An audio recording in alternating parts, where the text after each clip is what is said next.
नमस्कार मित्रांनो, न्यू मधुर मराठी या चॅनलमध्ये आपलं स्वागत आहे।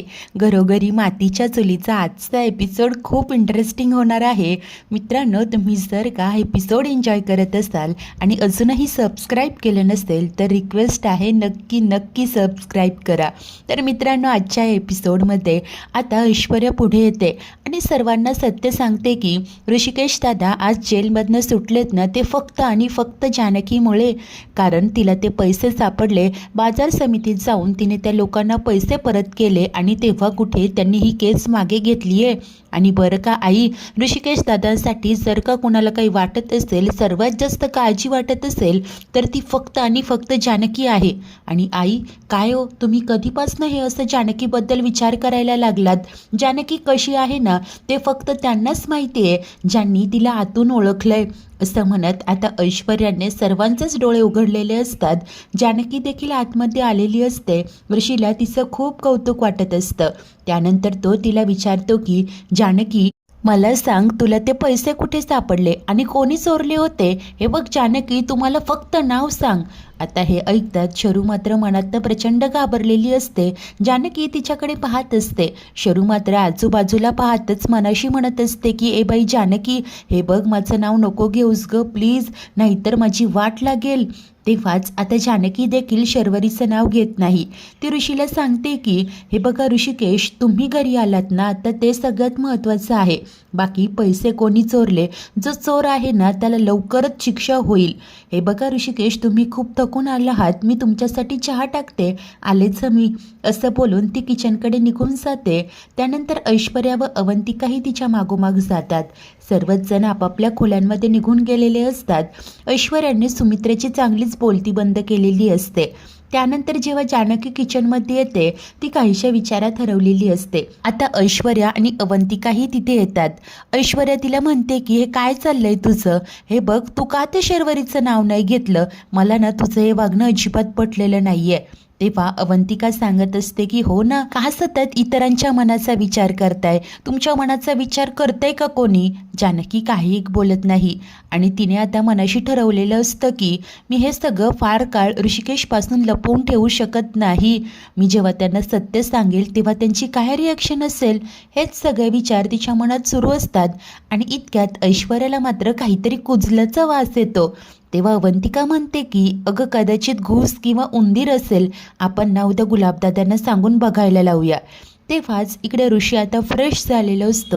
तर त्याला आता ऐश्वर्याचं बोलणं आठवत असतं की ऋषिकेश दादा परत आले ते फक्त आणि फक्त जानकीमुळेच, तिनेच तर ते पैसे परत केले।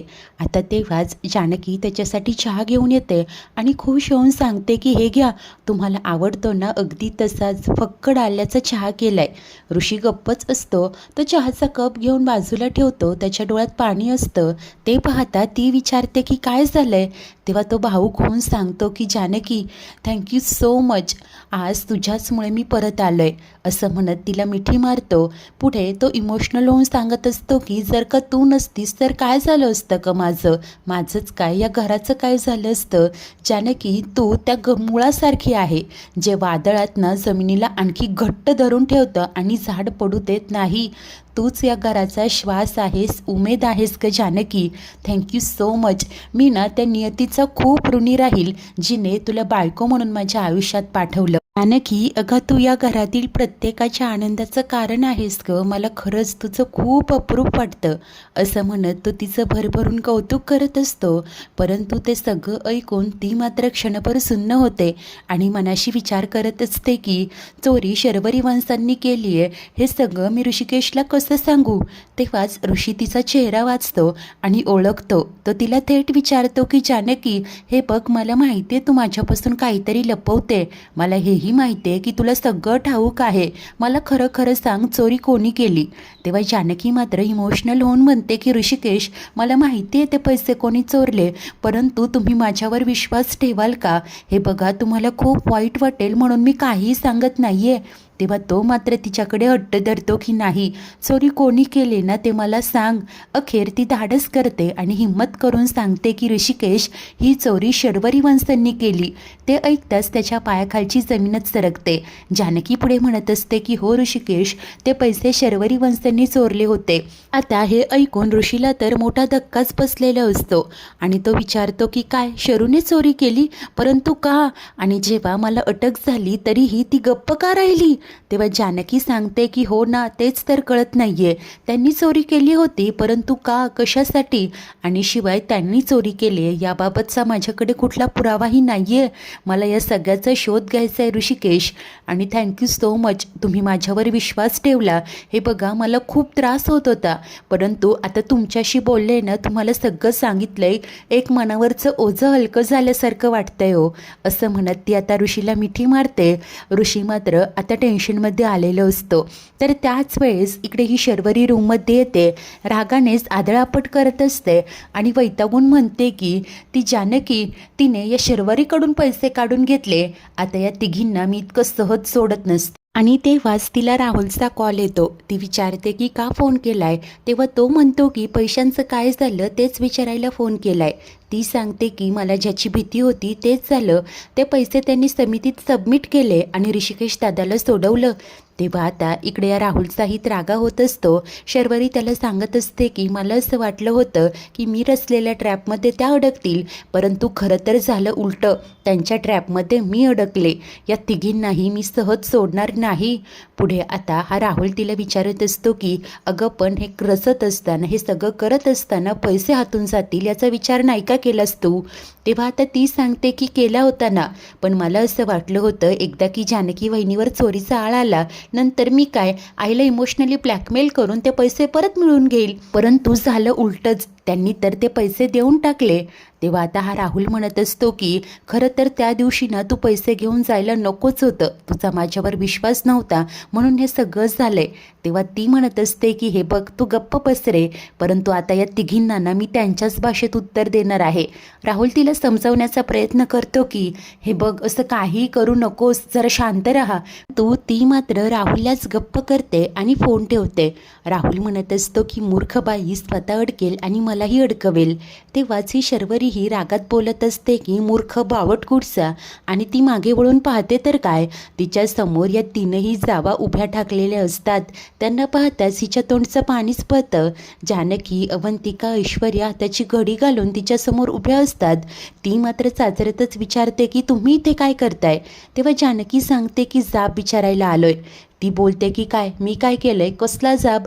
तेव्हा ऐश्वर्या पुढे होत म्हणते की हे विचारताना थोडी तरी लाज बाळगा. तेव्हा शर्वरी तिच्यावरच ओरडते की ए बाई, तू ना तोंड सांभाळून बोल. तेव्हा ऐश्वर्या तिला सुनावते की तोंड सांभाळून तू बोल. अगं, तुला तुझी नाती जपता आली नाही, घरातल्याच माणसांविरोधात तू कट कारस्थानं रचली आणि वर मलाच तू तोंड सांभाळून बोलायला सांगतेय. तेव्हा आता शर्वरी म्हणत असते की हे बघ, मी काहीही केलेलं नाही आहे. आणि काय गं, तू सांगते, तू मोठी आली धुतल्या तांदळाची. अगं, मागे काय काय केलं ते विसरलीस का? तेव्हा जानकी बोलते की आम्ही विसरलोय. जेव्हा ऐश्वर्या मनापासून बदलली तेव्हा आम्ही देखील तिला मनापासून माफ केलं. अवंतिका बोलते की होय, एक्झॅक्टली. आणि हे बघा, ऐश्वर्याने जे केलं ना त्याचं तिला गिल्ट आलं होतं म्हणून ती सुधारली. पण तुमचं काय हो, तुमच्यामुळे तुमचा भाऊ ऋषिकेश दादा जेलमध्ये गेले, परंतु तुम्हाला थोडंही काही वाटत नाहीये. तेव्हा आता ही शर्वरी म्हणत असते की ए बाई, तू पण, अगं तू काय यांच्या सुरात सूर मिसळते? आणि तोंड वर करून ही शरू सांगत असते की ऋषिकेश दादा माझ्यामुळे जेलमध्ये गेलाच नव्हता. जानकी बस असं म्हणत तिला गप्प कर. हे बघा, हे असं खोटं बोलणं बंद करा. तुम्ही काय काय केलंय ना ते मला चांगलंच माहिती आहे. मी गप्प आहे म्हणून का तुम्ही माझा जीव घेण्याचा प्रयत्न केला? जर का ही गोष्ट आत्ता जाऊन मी पोलिसांना सांगितली ना तर डायरेक्ट रवानगी जेलमध्ये होईल. परंतु मी गप्प आहे ते फक्त आपल्या या घरासाठी आणि आईंसाठी. हे बघा वंश, अजूनही वेळ आहे, सुधारा, नाहीतर, असं म्हणत जानकी शर्वरीची कानउघडणी करते. तेव्हाच ही शर्वरी मात्र लगेच सरड्यासारखा रंग बदलत हात जोडून जानकीची माफी मागू लागते. एक क्षण जानकीलाही आश्चर्य वाटत असतं. शरू रडतच म्हणत असते की वहिनी, माझं चुकलं ग. हे बघ, माझी गरज होती ग, म्हणून मी हे सगळं केलं. चुकलंय माझं, मला माफ कर. शर्वरी जानकीचे पाय पकडून तिची माफी मागत असते. रडतच बोलत असते की चुकलंय ग माझं, माझी गरज होती म्हणून मी हे सगळं केलं. मला कळतंय ग, माझ्याच घरच्यांच्या विरोधात जाऊन मी हे सगळं करत होते. मला माफ कर ग, एक संधी दे सुधारण्याची, प्लीज प्लीज. असं म्हणून अचानकपणे ती जोराने हसायला लागते, टाळ्या वाजवत असते आणि विचारते की काय मग कसा वाटला माझा अभिनय. या तिघींना आश्चर्याचा धक्काच बसतो. तर ही शरू मात्र हसूनच म्हणत असते की हा अभिनय जर का मी तुमच्यासमोर करू शकते तर माझी आई आणि बाबांसमोर देखील करूच शकते. आणि काय मी चोरी केली आहे या गोष्टीचा पुरावा काय आहे? जर का माझ्यासमोर बोलायचं असेल ना तर पुराव्यांनिशी बोलायचं. आणि या अशा पोकळ धमक्या तर मला अजिबात द्यायच्या नाही. तुमच्या या धमक्यांना मी घाबरणार नाही आहे. असं म्हणत शर्वरीने आता तिचे खरे रंग दाखवलेले असतात. तिचं खरं रूप या तिघींच्याही समोर अखेर आलेलंच असतं. ऐश्वर्या मात्र एकटक या शर्वरीची नाटकं पाहत असते. जानकी मात्र म्हणते की खूप चुकीचं करताय तुम्ही वंश. हे बघा अजूनही वेळ गेलेली नाही आहे, मी तुम्हाला एक संधी देते. तेव्हाच ही शर्वरी तोंड वर करून म्हणते की चल चल, मला काहीही गरज नाही आहे तुझ्या या संधीची आणि माफीची. त्यामुळे पुढच्या वेळेला माझ्यासमोर बोलायचं ना ते पुराव्यांसोबत. आता तरीही जानकी पुन्हा तिच्याशी काही बोलणार तेव्हा ऐश्वर्या मात्र जानकीचा हात पकडतच म्हणते की झालंय ना आता, चल जानकी, चल अवंतिका. असं बोलून ती दोघींनाही बाहेर घेऊन जाते. शर्वरी लगेच दार बंद करते आणि विचार करत म्हणते की आता तर मी या दोघींना गप्प केलं, परंतु ही जानकी केव्हाही तोंड उघडू शकते. त्यामुळे तिला गप्प ठेवण्यासाठी मला वेगळं काहीतरी करावं लागेल, काहीतरी एक्स्ट्रीम. आणि तिच्या डोक्यात आता काहीतरी शिजत असतं. त्याच वेळेस बाहेर आल्यानंतर ऐश्वर्या वैतागत म्हणते की आता कळलं ना तुम्हाला की इतक्या दिवसांपासून मी तुमच्यावर इतकी चिडचिड का करत होते. ही बाई दिसते तेवढी साधी नाही. आणि जानकी तुझं काय ग, अगं तुला कशाला तिला एक संधी द्यायची होती. बघितलं ना ती बाई किती चीप लेवलला जाऊन बोलते. तेव्हा आता अवंतिकाही सांगते की हो ना बहिणी, आपण काय समजत होतं आणि काय निघाल्याच शरूताई. त्यांना प्रेम नातं मान सन्मान कशाचंच काहीही घेणं देणं नाही आहे, कसली भीतीसुद्धा नाही आहे. शी इज हर्टलेस. आणि हे सगळं करत असताना समोरचा माणूस आपल्याबद्दल काय विचार करेल याचंही घेणं देणं नाही आहे त्यांना, असं अवंतिका सांगते. तेव्हा जानकी देखील म्हणते की होय, शर्वरी वंशांना ओळखण्यात मी चूक केली. त्यांना आता कसलीच भीती उरलेली नाही, त्यांना तर कसली जाणीवच उरलेली नाहीये. जेव्हा आपल्या आजूबाजूची आपली रक्ताची माणसं हे असं वागतात ना तेव्हा काही क्षणासाठी चांगुलपणावरचा विश्वासच उडतो. त्यात जे काही वागल्यात आता त्यासाठी देवच त्यांना सद्बुद्धी देव. आणि आता शर्वरी जे काही वागली त्याचा जानकीला त्रास होत असतो. ते पाहता अवंतिका म्हणते की बहिणी नका हो इतका विचार करू, चला ना आपण रात्रीच्या स्वयंपाकाचं बघूया.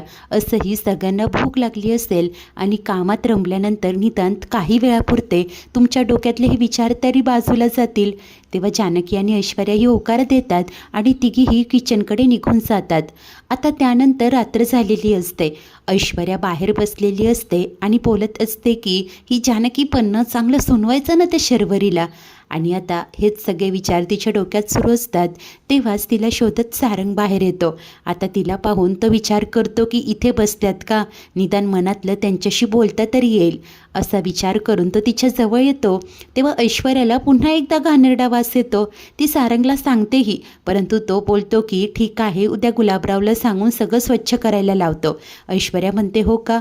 पुढे सारंग तिच्याशी काही बोलणार इतक्यात धूप फिरवतच जानकीही तिकडे येते आणि ऐश्वर्याला म्हणते की इथे कसलं तरी घाणेरडा वास येतोय ग.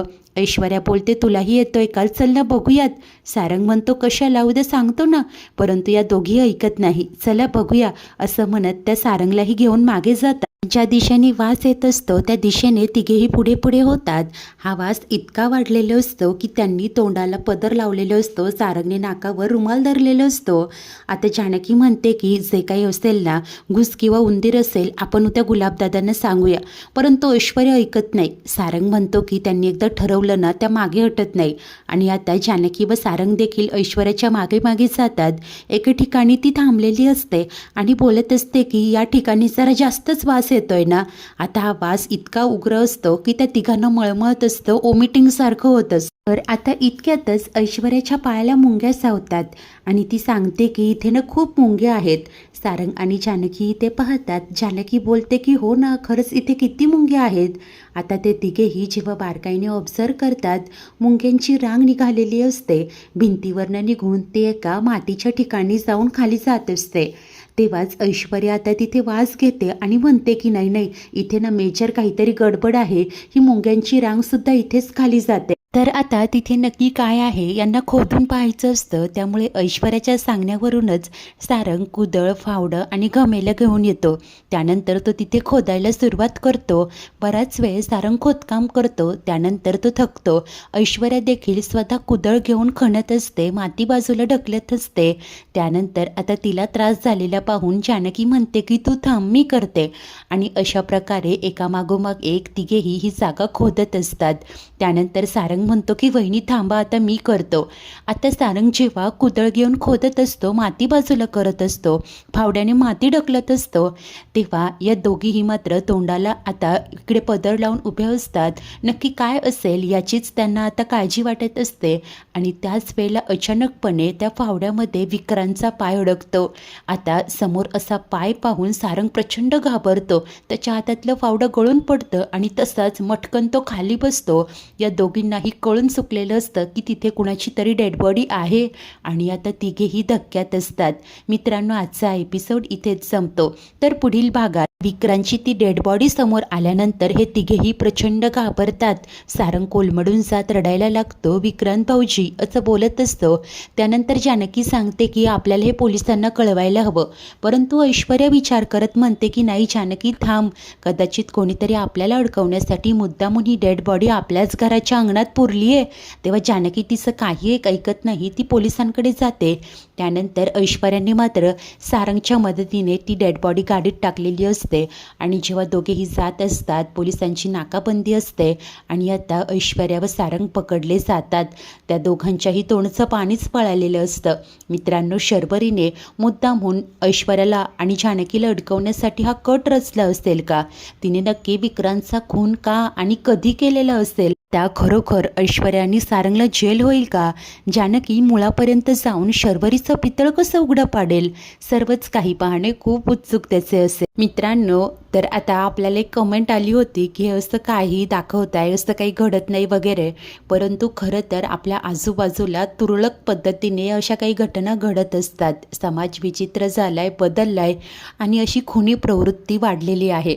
म्हणूनच आता घरोघरी तर असं घडत नाही आहे, परंतु आपल्या आजूबाजूला कुठेतरी या बातम्या आपण ऐकत असतो. कदाचित तेच सगळं सांगून आपल्याला सावध करण्याचा हा लेखकाचा प्रयत्न असू शकतो. असो मित्रांनो, तुम्ही जर काही रिव्ह्यूज एन्जॉय करत असाल तर आपल्या या न्यू चॅनलला नक्की सबस्क्राईब करा. धन्यवाद.